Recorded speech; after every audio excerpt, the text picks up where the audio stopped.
ပတန်းပူရရွာကမူရာလီတာဟာဘလွေမုတ်တဲ့နေရာမှာအရန်ကိုကျွမ်းကျင်တဲ့သူတယောက်ပါသူရဘလွေတန်ကိုနားထောင်ဖို့အနီးနားကလူတွေတောင်လာကြရပါတယ်ဒါပေမဲ့ဒီမူရာလီတာကစိတ်တဘောထားသိမ့်မယူသားပဲကောက်ကျစ်တဲ့သူတယောက်ဖြစ်နေတာပေါ့တနည်းနေခင်းပိုင်းမှာမူရာလီတာကရွာကတစ်ပင်တပင်အောင်မှာထိုင်ပြီးဘလွေမုတ်နေပါတယ်အဲ့ဒီချိန်မှာလမ်းသွားလမ်းလာတဲ့အောက်ကအဲ့ဒီနာကနေဖြတ်သွားရင်မူရာလီတာအနာမှာလာထိုင်ပါတယ်အခုမင်းပလွေမုတ်တာတကယ်ကိုနားထောင်လို့ကောင်းတာပဲဗျာကျေးဇူးပါပဲခီတီကြီးဒါနဲ့ခင်ဗျားကဘာတူလဲဘယ်ကနေလာတာလဲကျွန်တော်ဂျမူနာကူလာပြည်နယ်ကနေလာတာပါအော်ဒါဆိုရင်ဂျမူနာပူလာပြည်နယ်ရဲ့သတင်းလေးတွေလည်းပြောပြပါအောင်အကိုရာဂျမူနာပူလာမှာအရာအလုံးအဆင်ပြေပါတယ်ဒါပေမဲ့အဲ့ဒီကဘီရင်ကြီးကျွန်တော်စင်ကတော့ဒီရက်ပိုင်းမှာအရန်ကိုစိတ်ညစ်နေရတယ်ဗျအဲ့ဒါဘာဖြစ်လို့လဲကျွန်တော်ကိုအကြောင်းရင်းလေးပြောပြပါအောင်ဘာကြောင့်လဲတော့မသိဘူးညဘက်ဆိုမင်းကြီးကအဲ့လိုမရဘူးဖြစ်နေတာအဲ့ဒါကြောင့်သူနေတိုင်းစိတ်ဆင်းရဲနေရတဲ့အဲ့ဒီကအမတ်ကြီးကလည်းဈေးစရာမျိုးစုံကိုခေါ်ပြပါသေးလေဒါပေမဲ့မင်းကြီးရဲ့မျက်လုံးထဲမှာအိတ်ဆက်ချင်းဆိုတာကပျောက်ဆုံးနေတယ်လို့ပဲအဲ့ဒီစကားကိုကြားလိုက်ရတော့မူရာလီတာကအတွေးထဲနဲ့သွားပါတယ်အဲ့ဒီခရီးဒီထက်သွားတာကိုတောင်သူတတိမထားမိလိုက်ပါဘူးသူကတော့သူ့အတွေးနဲ့သူပဲရှိနေတာပေါ့လူဒီကငါပလွေတိုင်မှာမော်အတပါတယ်လို့ပြောကြတာပဲငါပါလို့ဘရင်ကြီးကိုသွားပြီးပလွေမှုမပြရမှာလေငါပလွေတန်းကြောင်ဘရင်ကြီးသာအိပ်ပျော်သွားရင်တော့ငါတော့ချမ်းသာပြီပဲအဲ့ဒီလိုပြောပြီးမူရာလီတာကသူ့ပလွေကိုယူပြီးဂျမူနာပူရာကိုထပ်လာခဲ့ပါတယ်လမ်းမှာရှောင်းလာရင်းနဲ့လေသူကစိတ်ကူးရင်နေတာပေါ့ငါပလွေတန်းကိုနားထောင်ပြီးဘရင်ကြီးသာအိပ်ပျော်သွားရင်တော့ငါအတွက်ကန်ထူးပြီပဲမင်းကြီးကပျော်သွားပြီးငါကိုအဖိုးတန်နဲ့ဆုလာပြီးပေးမှာပဲတခြားတစ်ဖက်မှာတော့ဘရင်ကြီးကျင်းနာစင်ကသူ့ကိုယ်သူအိပ်ပျော်အောင်နီးမျိုးစုံနဲ့စူးစမ်းနေပါတယ်အရှင်မင်းကြီးကျွန်တော်စကားကိုနားထောင်ပြီးညနေတိုင်းခေါင်းကိုနဝရစီနဲ့နှိမ့်နေကြည့်ပါလားအဲ့ဒါဆိုရင်တော့မင်းကြီးသေချာပေါက်အိပ်ပျော်သွားမှာပါမင်းကြီးကအဲ့ဒီနီလန်းကိုလည်းစမ်းကြည့်ပါတယ်စီနဲ့နိနာကမင်းကြီးကိုစိတ်သက်သာရစေပြီးမြဲအိတ်လို့တော့မရသေးပါဘူးဒါပေမဲ့လည်းမင်းကြီးကစံသားစရာတယောက်ကိုစီနိတ်ပေဖို့ခံထားလိုက်ပါတယ်ဒီချိန်မှာမိုရာလီတာကဂျမူနာပူရာနမ်ဒေါ်နာကိုရောက်လာတော့အဆောင်တွေကသူ့ကိုတားလိုက်ပါတယ်အဆောင်တို့မင်းတို့ဘရင်ကိုသွားပြောလိုက်ဆိုင်ပလွေဆရာတယောက်လာတွေ့တယ်လို့ဟဲ့လို့အခုကညနေဆောင်နေပြီလေဒါကမင်းကြီးကိုတွေ့ရမယ့်အချိန်လားသွားမနှက်ဖြန်မနှက်မှလာခဲ့ဟဲ့လူမိုက်တို့ငါဘာတူလဲဆိုတာမင်းတို့သိကြရဲ့လားငါကမင်းကြီးကိုအိပ်ပျော်အောင်လုပ်ပေးနိုင်တယ်သူကွာအော်ဟုတ်လားဒါဆိုရင်တော့မင်းကအသုံးဝင်မယ်လို့ပဲခဏဆောင်ငါသွားပြီးမင်းကြီးကိုအကြောင်းကြားလိုက်မယ်အဆောင်ကအတွင်းထဲဝင်ပြီးမင်းကြီးကိုမူရာလီတာအကြောင်းအကုန်ပြောပြလိုက်ပါတယ်မင်းဘလို့ပြောလိုက်တယ်အဲ့ဒီဘလွေဆရာကငါ့ကိုအိပ်ပျော်အောင်လုပ်ပေးနိုင်တယ်ဟုတ်လားသွားသူ့ကိုနိုင်တော်ထဲအမြန်ခေါ်လာခဲ့အဲ့ဒီနာမှာတော့မူရာလီတာကမင်းကြီးရဲ့အိတ်ဆောင်ထဲကိုရောက်လာပါတယ်ကောင်းပြီမင်းကဘလွေဆရာမူရာလီတာဆိုတာလားတခုတော့မထားနော်ငါသာအိပ်မပျော်ဘူးဆိုရင်တော့မင်းကိုထောင်ထဲထည့်ပြမယ်အရှင်မင်းကြီးကျွန်တော်အားမခံပါတယ်ကျွန်တော်ရဲ့ဘလွေတန်ကိုနားထောင်ပြီးရင်မင်းကြီးသေးချပေါက်အိပ်ပျော်သွားမှာပါကျွန်တော်ကိုအခုကြီးတကြိမ်တော့ပေးကြည့်ပါ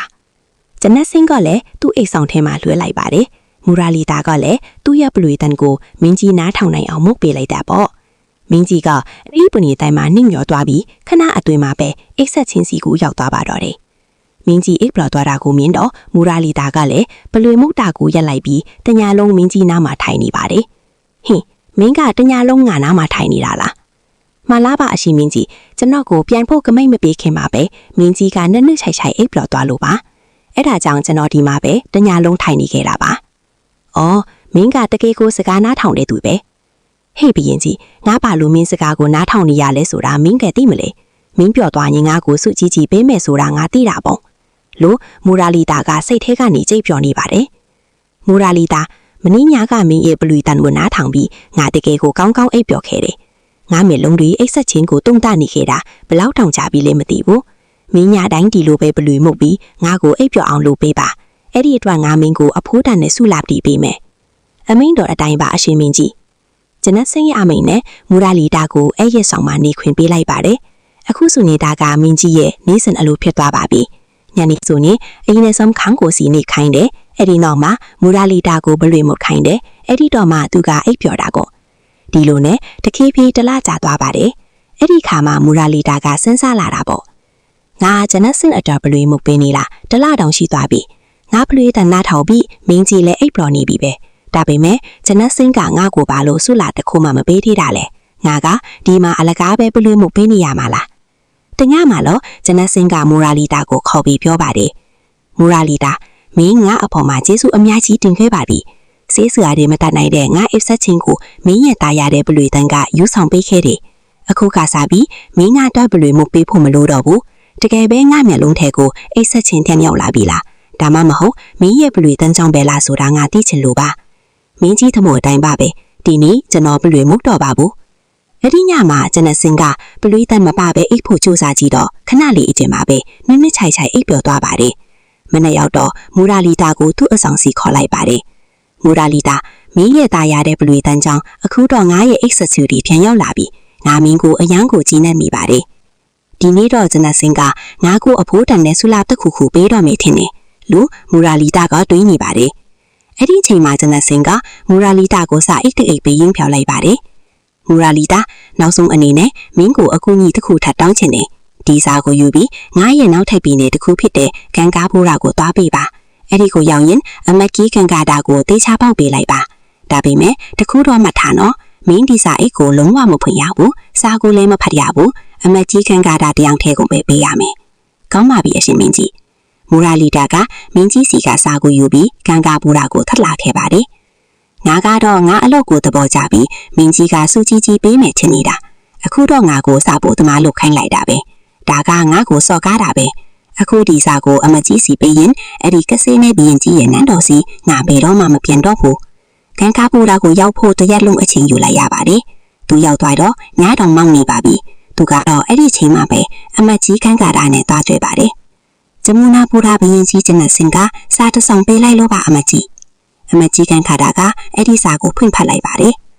ကန်ကာတာမင်းမူရာလီတာကိုကန်ကာပူရာရဲ့ဘရင်အဖြစ်တင်မြောက်ပြီးဂျမူနာပူရာကိုချက်ချင်းပြန်လာခဲ့ပါဒါကငါရဲ့အမိန်ပဲဘရင်ကြီးကျွန်စင်မင်းကမူရာလီတာဆိုတာလားဟုတ်ပါတယ်အမကြီးကျွန်တော်ကိုမူရာလီတာလို့ခေါ်ပါတယ်အရှင်မင်းကြီးကဘာလို့ဒီမှာရက်နေတာလဲအများဆုံးရစားပလင်ပေါ်မှာစမ်းပဲတော့မှုပါအောင်အမကြီးကန်ကာတာခင်ဗျားဘာဒီပြောနေလားလဲကျွန်တော်အမှန်တိုင်းပြောနေတာပါအရှင်မင်းကြီးဒီနေ့ကစပြီးမင်းကြီးကဒီကန်ကာပူရာရဲ့ဘရင်အဖေဖြစ်သွားပါပြီကျွန်တော်အကြောင်းကိုအမကြီးတစ်ခုခုမားနေလားမဟုတ်လား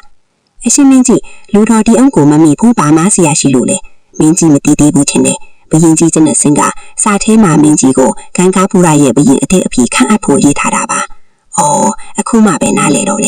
ေဘရင်ကြီးကျွန်စင်ကငါရဲ့အလူကြီးပြုမှုကိုတဘောကြပြီးငါကိုဒီပြည်နယ်ရဲ့ဘရင်တဲ့အဖေခန့်လိုက်တာပဲအမကြီးကန်ကာတာစာမူရာလီတာကိုအဲ့ဒီဘရင်အတဲ့အဖေခန့်အပ်ပေးပြီးမှဂျမူနာပူရာကိုထွက်ခွာသွားပါတယ်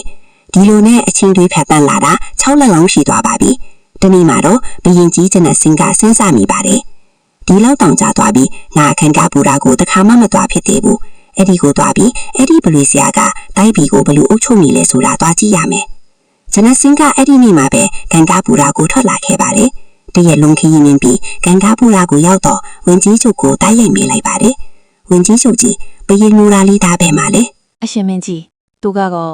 ဝင်ကြီးချုပ်ဘာလို့ဒီလိုမျိုးတိတ်နေရတာလဲဘာဖြစ်လို့လဲပွင့်ပွင့်လင်းလင်းပြောစမ်းပါအရှင်မင်းကြီးကျွန်တော်ကိုမူရလီတာအကြောင်းနေတာဆိုရင်တော့သူအခုအချိန်မှာပျော်ပွဲစားဆောင်ထင်မှရှိနေပါလိမ့်မယ်အဲ့ဒီမှာသူကကချေဒီနဲ့အတူအရက်သေးစားတောက်စားပြီးပျော်ပါနေတာပါဘာဘရင်ခစ်တာနဲ့မူရလီတာကဒီလိုမျိုးဝါသနာတွေပါသွားတာလားဝင်ကြီးချုပ်ဒါဆိုမူရလီတာကတိုင်းပြည်ကိုဘလို့အုပ်ချုပ်နေလဲဂင်္ဂါပူရကပြည်သူတွေရောသူ့အပေါ်ကျေနပ်ကြရဲ့လားအရှင်မင်းကြီးကျွန်တော်ကိုခွင့်လို့ပါမင်းကြီးကလူတော်တယောက်ကိုဘရင်မခန့်တဲ့လူယုံမာတယောက်ကိုဘရင်ခန့်လိုက်မိတာပါမင်းဘာကိုဆိုလိုတာလဲဝင်ကြီးချုပ်အရှင်မင်းကြီးဘရင်မူရလီတာကအယံကိုယုံမာတဲ့သူပါသူကအမြဲတမ်းအပျော်အပါးထဲမှာပဲနေမွနေတယ်ပြည်သူတွေရဲ့ဒုက္ခကိုနားထောင်ဖို့သူ့မှာအချိန်မရှိဘူးသူဘရင်ဖြစ်လာကြတဲ့ကတိုင်းပြည်မှာဖယိုဖယဲတွေဖြစ်နေတာအရှင်မင်းကြီးမူရလီတာကနောက်ထပ်ရနေငယ်လောက်ဘရင်ဆက်လုပ်နေမယ်ဆိုရင်တော့ဒီတိုင်းပြည်ကဖျားပဲကဲနိုင်တော့မယ်အော်ဒါဆိုငါမူရလီတာကိုဒီတိုင်းပြည်ရဲ့ဘရင်ခန့်လိုက်တာမားသွားပြီပေါ့ဝင်ကြီးချုပ်ငါ့ကိုအခုချက်ချင်းမူရလီတာစီခေါ်သွားပေးပါဝင်ကြီးချုပ်ကဇနတ်စင်းကိုပျော်ပွဲစားဆောင်စီခေါ်သွားတဲ့အခါဘရင်ကြီးဇနတ်စင်းရောက်လာတာကိုမြင်ပြီးအလုတ်အကျွေးပြတဲ့အမိုးသမီးတွေအကုန်ထွက်ပြေးသွားကြပါတယ်မူရလီတာမင်းအခုချက်ချင်းငါနဲ့အတူဂျမူနာဘူရာကိုလိုက်ခဲ့ရမယ်ဘာဖြစ်လို့လဲအရှင်မင်းကြီးအဲ့ဒါကိုတော့ဂျမူနာဘူရာရောက်မှာပဲငါမင်းကိုပြောပြမယ်ကောင်းပါပြီအရှင်မင်းကြီး ကျွန်တော်မင်းကြီးနဲ့အတူဂျမူနာဘူရာကိုလိုက်ခဲ့ပါမယ်ဇနတ်စင်းကမူရလီဒါကိုခေါ်ပြီးဂျမူနာဘူရာကိုပြန်လာခဲ့ပါတယ်ဂင်္ဂါဘူရာကနေပြန်ရောက်တဲ့အခါမှာတော့မင်းကြီးကမူရလီဒါကိုပြောလိုက်တာကတော့မူရလီဒါမင်းကိုဂင်္ဂါဘူရာရဲ့ဘရင်အဖြစ်တင်မြှောက်လိုက်တာငါရဲ့အမားကြီးတစ်ခုပဲဒါကြောင့်မင်းကိုဂင်္ဂါဘူရာရဲ့ဘရင်ယာထူးကနေငါအခုပဲဖယ်ရှားလိုက်ပြီအရှင်မင်းကြီးကျွန်တော်မှဘာအဖြစ်ရှိလို့အခုလိုအဖြစ်ပေးရတာလဲခင်ဗျာ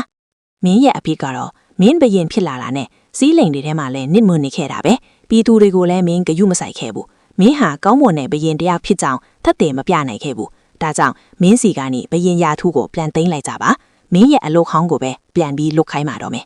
ကျွန်တော်ရဲ့အလုပ်ခေါင်းကဘာလဲအရှင်မင်းကြီးမူရလီဒါမင်းဘရင်မဖြစ်ခင်ကငါ့ကိုပလွေမှုပြီးဖြောပြီးဟဲ့ရတယ်လေအဲ့ဒါမင်းရဲ့အလုပ်ခေါင်းပဲဒီနေ့ကစပြီးညတိုင်းငါ့ကိုပလွေမှုပြီးတိပေးရမယ်ကောင်းပါပြီအရှင်မင်းကြီးအရှင်မင်းကြီးရဲ့စန္ဒအတိုင်းပါပဲ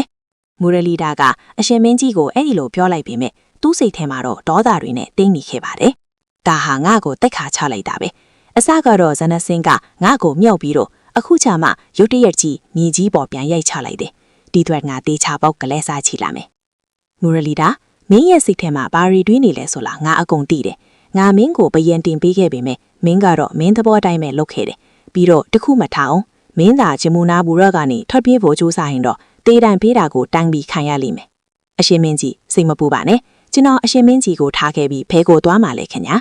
မသက်တာတဲ့အဆုံးဒီလူကတော့ညတိုင်းအရှင်မင်းကြီးရဲ့အိတ်ဆောင်ကိုသွားပြီးပလွေမှုပေးရပါတော့တယ်တညမှာတော့ဇနတ်စင်းကပလွေတန်းကိုနားထောင်ရင်းနဲ့နည်းနည်းချိုက်ချိုက်အိပ်ပျော်သွားပါတယ်မူရလီဒါလေးအဲ့ဒီနေရာကနေထားပြီးသူ့ရဲ့အခန်းကိုပြန်လာခဲ့ပါတယ်အခန်းထဲရောက်တော့သူစဉ်းစားနေမိတာကငါရဲ့ဘဝတစ်ခုလုံးကဒီလိုမဲအကျဉ်းသားတစ်ယောက်လိုကုံဆုံးသွားတော့မှာလားငါဘဝကိုဇနတ်စင်းရဲ့အစီအပါးတစ်ယောက်အနေနဲ့ပဲဖျက်တမ်းသွားရတော့မှာလားမူရလီဒါကအယမ်းကိုစိတ်ညစ်သွားပါတယ်ဒီလိုတွေတွေးနေရင်းနဲ့တညလုံးအိပ်မပြောနိုင်သေးပါဘူးနောက်ဆုံးတော့သူ့စိတ်ထဲမှာအရှင်မင်းကြီးကိုထပ်ဖို့အစီအစဉ်တစ်ခုဆွဲလိုက်ပါတော့တယ်အစီအစဉ်အရမူရလီဒါကထက်မြက်တဲ့ဓားမြောင်တလက်ကိုသူ့ရဲ့ပလွေထဲမှာဟွက်ထားလိုက်ပါတယ်ညနေဆောင်အချိန်ရောက်တော့အရှင်မင်းကြီးကစစ်သားတွေကိုခေါ်ပြီးသူ့ရဲ့ခေါင်းကိုစီနဲ့နှိမ့်နေခိုင်းလိုက်ပါတယ်ခဏကြာတော့မူရလီဒါကပလွေကိုကင်ပြီးဇနတ်စင်းရဲ့အိပ်ဆောင်ကိုရပ်လာခဲ့ပါတယ်အရှင်မင်းကြီးရဲ့ခွင့်ပြုချက်နဲ့မူရလီဒါကပလွေစမှုပါတော့တယ်မကြခင်မှာပဲအရှင်မင်းကြီးဟာအိမ်မောကျသွားပါတယ်အရှင်မင်းကြီးနဲ့ချိုက်ချိုက်အိပ်ပျော်သွားတာကိုတွေ့တော့မူရလီဒါကအခွင့်အရေးကိုအမိရယူပြီးပလွေထဲကထပ်မြက်တဲ့ဓားမြောင်ကိုထုတ်လိုက်ပါတယ်ပြီးတော့အိပ်ပျော်နေတဲ့အရှင်မင်းကြီးစီကိုတိုးသွားပါတော့တယ်သူခြေလမ်းနှစ်လမ်းလောက်လမ်းလိုက်တဲ့အချိန်မှာပဲခြေချော်ပြီးလက်ထဲကဓားမြောင်ကဂျမ်းပြင်ပေါ်ကိုပြုတ်ကျသွားပါတယ်မူရလီဒါကိုယ်တိုင်လည်းအဲ့ဒီဓားမြောင်ရဲ့အစွာပေါ်ကိုပြုတ်ကျသွားပါတော့တယ်အဲ့ဒီဓားဟာသူ့ရဲ့ခန္ဓာကိုယ်ကိုဖောက်ထွက်ပြီးအတွင်းထဲအထိဝင်သွားခဲ့ပါတယ်အဲ့ဒီလိုပြုတ်ကျတဲ့အတန်းကြောင့်အရှင်မင်းကြီးလည်းနိုးလာခဲ့ပါတယ်သွေးအိုင်ထဲမှာလဲနေတဲ့ဒီလူရုပ်မာလီကိုတွေ့တော့အရှင်မင်းကြီးအယံကိုအံ့တော်သွားပါတယ်အဲ့ဒီအချိန်မှာပဲမူရလီဒါကသေခါနီအချိန်မှာအမှန်တရားကိုဖွင့်ပြောလိုက်ပါတယ်အရှင်မင်းကြီးကျွန်တော်အရှင်မင်းကြီးကိုတတ်ဖို့ကြိုးစားခဲ့တာပါဒါပေမဲ့အခုတော့ကျွန်တော်ရဲ့အစီအစဉ်ကကျွန်တော်စီပဲပြန်လှည့်လာခဲ့ပါပြီအဲ့ဒီလိုပြောပြီးမူရလီဒါကနောက်ဆုံးထွက်သက်ကိုရှူရှိုက်သွားပါတော့တယ်တကယ်တော့မူရလီဒါဓာတ်နဲ့ရှောက်လာတဲ့အချိန်မှာခြေချော်သွားရတဲ့အကြောင်းရင်းကကျမ်းပြင်ပေါ်မှာဖိတ်ဆင်နေတဲ့စီတွေကြောင့်ပါအရှင်မင်းကြီးရဲ့ခေါင်းကိုစီနဲ့နှိမ်ပေးခဲ့တဲ့စက်သားတီးကစီခွက်ကိုအဲ့ဒီနေရာမှာပဲမိကြံထင်လို့ပါအချိန်ဒီအားလုံးကိုသိလိုက်ရတဲ့အရှင်မင်းကြီးလည်းစိတ်မကောင်းဖြစ်သွားပါတယ်အရှင်မင်းကြီးကိုတတ်ချင်ခဲ့တဲ့မူရလီဒါကဒီနေ့တော့သူ့ကိုယ်တိုင်ပဲသေဆုံးသွားခဲ့ရပါတယ်အရှင်မင်းကြီးကမူရလီဒါရဲ့နောက်ဆုံးစာပနာကိုကိုယ်တိုင်ပဲစီစဉ်ပေးခဲ့ပါတယ်ဒါပေမဲ့မူရလီဒါကလူရုပ်မာတယောက်ဖြစ်ပြီးသူ့ရဲ့ရုပ်မာမှုအရာလက်ကိုသူ့ကိုယ်တိုင်ခံစားသွားရတာကြောင့်စိတ်ထဲမှာတော့ကျေနပ်မှုတစ်ခုရှိနေခဲ့ပါတော့တယ်ဒီဇလန်းလေးကိုကြိုက်ရင် like and subscribe လေးနေပေးသွားပါဦးနော်